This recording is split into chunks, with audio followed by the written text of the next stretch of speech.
Hi friends, welcome back. तो आज का हमारा वीडियो है इंडिया न्यू रफाल। बिल्कुल, Indian air force 23 strike in single night. अच्छा, इंडिया वी बैट यूएवीज। अरे वाह। तो चलते हैं, शुरू करते हैं। जय हिंद डिफेंस लवर्स। आज की टॉप हेडलाइंस कुछ इस प्रकार है। भारतीय वायुसेना को रफाल के नेक्स्ट जनरेशन वेरिएंट भी मिल सकते हैं। भारत में लार्ज स्केल पर प्रोडक्शन होगा वी बैट यूएवीज का। आर्मी की वेस्टर्न कमांड ने भी लॉन्च करी ब्रह्मोस मिसाइल। भारतीय वायुसेना के एक रात में 23 डीप स्ट्राइक मिशन वाली रेयर पिक्चर्स। अरे वाह वाह वाह। और छत्तीसगढ़ में एक मेजर एंटी नक्सल ऑपरेशन। क्योंकि वो नक्सल लाइट को तो ख़त्म करने वाले ना, 15 दिसंबर तक सब खत्म हो जाएंगे, ऐसा कुछ कहा था।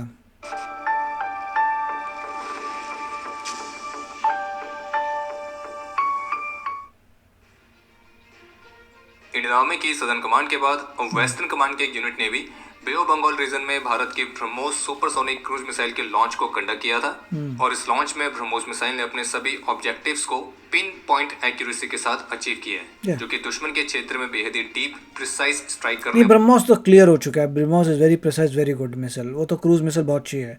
ये तो डिक्लेयर्ड ऑलरेडी हो चुका है। ये सब चीज़ें हो रही हैं, डिफरेंट वेरिएंट्स बन रहे हैं to be use in different different places. वाली आर्मी की कैपेबिलिटी को फिर से दर्शाता है। बाकी इसके अलावा एक अपडेट यह है कि उत्तराखंड के पिथौरागढ़ में भारत और नेपाल की आर्मीज की एनुअल बायलैटरल एक्सरसाइज, जिसका नाम है सूर्यकरण, तो इसका 19वां एडिशन जारी है। और इस एक्सरसाइज में मुख्य रूप से माउंटेनियस टेरेन में जंगल वॉरफेयर और काउंटर टेररिज्म ड्रिल्स पर फोकस किया जा रहा है। ओके। जबकि इसके अलावा राजस्थान से एक दुखद खबर भी सामने आई है, जहां एक रूटीन ट्रेनिंग एक्सरसाइज के दौरान आर्मी के एक जवान ने अपना सर्वोच्च बलिदान दिया है। इस मामले पर हिंदुस्तान टाइम्स की तरफ से जारी रिपोर्ट के मुताबिक ये घटना तब हुई थी जब इंदिरा गांधी कैनाल के 226 रिड्यूस डिस्टेंस पॉइंट के पास आर्मी की एक रूटीन ट्रेनिंग ड्रिल चल रही थी, जिसमें आर्मी की जो टैंक क्रूज हैं वो आर्मर्ड व्हीकल्स को वाटर बॉडीज के थ्रू मनोवर करते हैं। और इसी दौरान जब टैंक गहरे पानी में गया तो टैंक ने बहुत तेजी से डूबना शुरू कर दिया। और उस दौरान इसमें 3 सोल्जर्स इसके अंदर फंसे हुए थे। 2 जवान तो बाहर निकलने में कामयाब रहे, लेकिन एक जवान बाहर नहीं निकल पाया। फिर बाद में उनकी बॉडी को आर्मी की टीम ने रिकवर किया। और आपको स्पष्ट कर दे कि फिलहाल अभी इस घटना पर आर्मी की तरफ से ऑफिशियल स्टेटमेंट नहीं आई है। बड़ा दुख की बात है यार, ऐसे एक्सरसाइज में जान जा रही है, टैंक आपका डूब गया। आई डोंट नो, अगर पानी था तो एम्फीबियस होना चाहिए था टैंक को। जेएसडब्ल्यू डिफेंस की तरफ से अनाउंस किया गया है कि उन्होंने यूएस फर्म शील्ड एआई के साथ पार्टनरशिप के तहत भारत में मिलिट्री ड्रोन्स की मैन्युफैक्चरिंग फैसिलिटी का जो निर्माण कार्य है उसे शुरू देखो कितनी सारी कोलैबोरेशन रही यूएस की फर्म्स के साथ कर दी है। और इस परियोजना के लिए जेएसडब्ल्यू ग्रुप $90 मिलियन अरे वाह, कितने प्यार से पकड़ रहे हैं। अरे वाह, डेडिकेट कर रहे हैं। और इस अमेजिंग फैसिलिटी में यूएस फर्म शील्ड एआई के वी बैट यूएवी सिस्टम्स को टेक्नोलॉजी ट्रांसफर के साथ बनाया जाएगा। और इस इन्वेस्टमेंट के साथ जो जेएसडब्ल्यू है वो वी बैट यूएवीज की मैन्युफैक्चरिंग, असेंबलिंग और टेस्टिंग के लिए भारत में इस टाइप से उड़ते हैं। बाय गॉड, बड़ा पंखा होता है, दे आर गोइंग। और लैंडिंग बड़ी ज़बरदस्त है, उनकी वर्टिकल लैंडिंग है। लोकल सप्लाई चेन को भी एस्टैब्लिश करेगी। ऑफ कोर्स ड्रोन है, ड्रोन तो आसानी से ये और एक एडवांस फैसिलिटी को क्या ज़बरदस्त तरीके से लैंड करते हैं करेगी।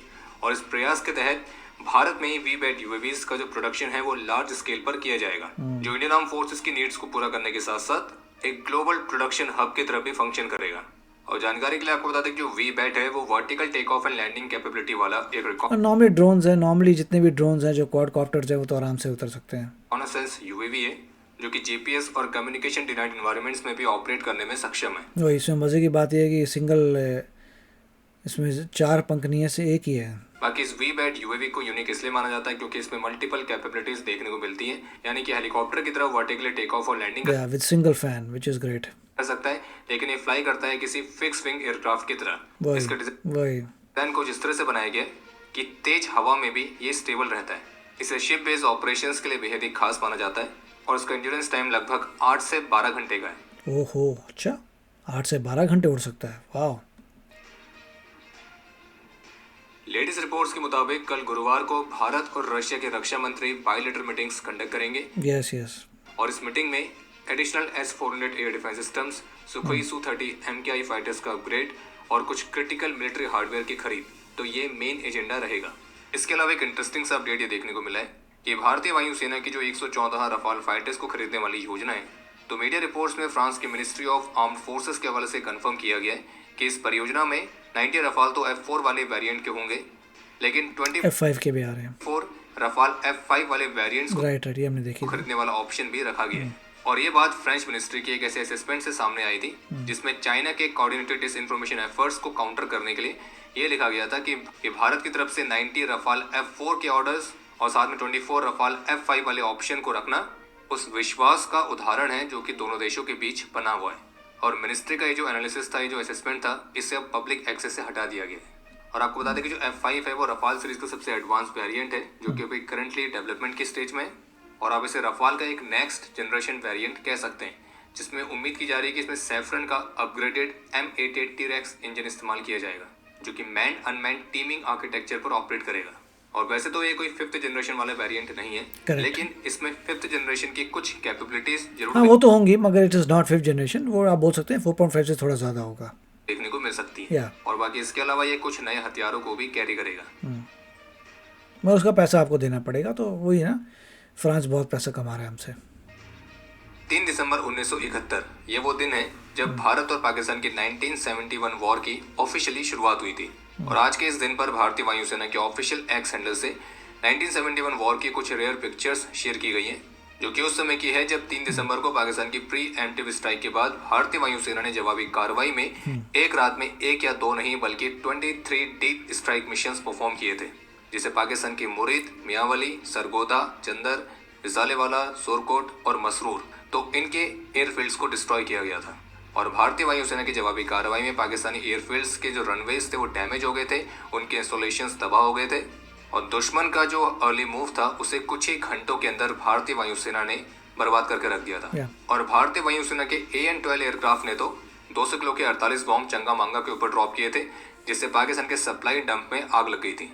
और इसी स्ट्राइक की कुछ रेयर पिक्चर्स एयरफोर्स के ऑफिशियल एक्स हैंडल से शेयर की गई हैं। और क्या आप जानते हैं कि 1971 के वॉर में जो पाकिस्तान था वो पहले 48 घंटे के अंदर ही एयर वॉर हार गया था और इंडियन आर्म फोर्सेस को केवल 13 दिन लगे थे पाकिस्तान को अलग करके एक नया देश बनाने में।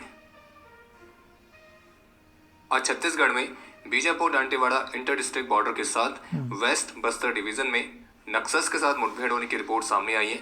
और वेरी गुड कि बस जरा से बचे मेरे ख्याल से इंडिया में नक्सल्स, बस थोड़े से बचे हैं। इस समय हमें वीडियो रिकॉर्ड कर रहे हैं, तब तक आई रिपोर्ट्स के मुताबिक इस एंटी नक्सल ऑपरेशन में 7 नक्सल्स को ढेर किया गया है, लेकिन इसी दौरान हमारे 2 जवान भी वीर गति को प्राप्त हुए हैं और जबकि एक अन्य घायल हुआ है।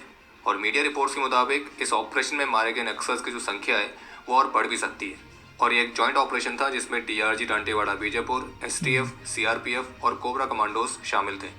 और जब सिक्योरिटी फोर्सेस जंगल में और अंदर गई तब नक्सल्स ने उन पर ओपन फायर किया और फिर उसके बाद जवाबी कार्रवाई में सिक्योरिटी फोर्सेस को भी फायर करना पड़ा। बाकी हम ईश्वर से प्रार्थना करते हैं कि इस ऑपरेशन के दौरान अपने अदम्य साहस और वीरता का परिचय देते हुए वीर गति को प्राप्त होने वाले हमारे वीरों की आत्मा को शांति मिले और ये देश इनके सर्वोच्च बलिदान के लिए सदा इनका ऋणी रहेगा। बहुत ही बढ़िया न्यूज़ थी। लास्ट में काफ़ी दुख हुआ कि काफ़ी सोल्जर्स हमारे शहीद हो रहे हैं मल्टीपल ऑपरेशंस में। एक तो एक्सरसाइजेज में चले गए और एक नक्सलवादियों को ख़त्म करने में। ये नक्सलवादियों का, जैसे अमित शाह जी ने कहा था कि उनका पूरा खात्मा होने वाला है बहुत जल्दी। So that will be a good thing कि ख़त्म होंगे। होपफुली वो सरेंडर करेंगे, होपफुली उनका कन्वर्ट किया जाएगा। और फ्रांस ऑफ कोर्स F5 दे रहा है, उसको पैसा कमाना है, हमें भी अच्छे मिल जाएंगे बट उसकी कीमत चुकानी पड़ेगी with lot of paying lot of money. वो ठीक है 4.5 हैं, थोड़े से बेटर हो जाएंगे, मगर F5 नहीं आए। अभी मिस्टर पुतिन आ रहे हैं तो उसके बाद पता चलेगा कि F5 इंडिया के पास कितने आते हैं। इन्होंने बहुत अच्छी फुटेज दिखाई थी 1971 की, दैट इज़ ग्रेट। मगर इतना याद रखिए कि बहुत सारे पायलट्स शहीद भी हुए थे, तो ये एक इम्पॉर्टेंट पॉइंट है याद रखने के लिए। तो बहुत ही बढ़िया वीडियो था। आप बताइए आपके क्या विचार हैं। मिलेंगे अगले वीडियो में। Take care, bye bye. तो अगर आप मेरे इस चैनल पे नए हो तो जल्दी से सब्सक्राइब के बटन को हिट करो और बेल आइकन को क्लिक करो ताकि आपको मेरा जब नया वीडियो मैं लगाऊं आपको उसके बारे में जल्दी से पता चल जाए।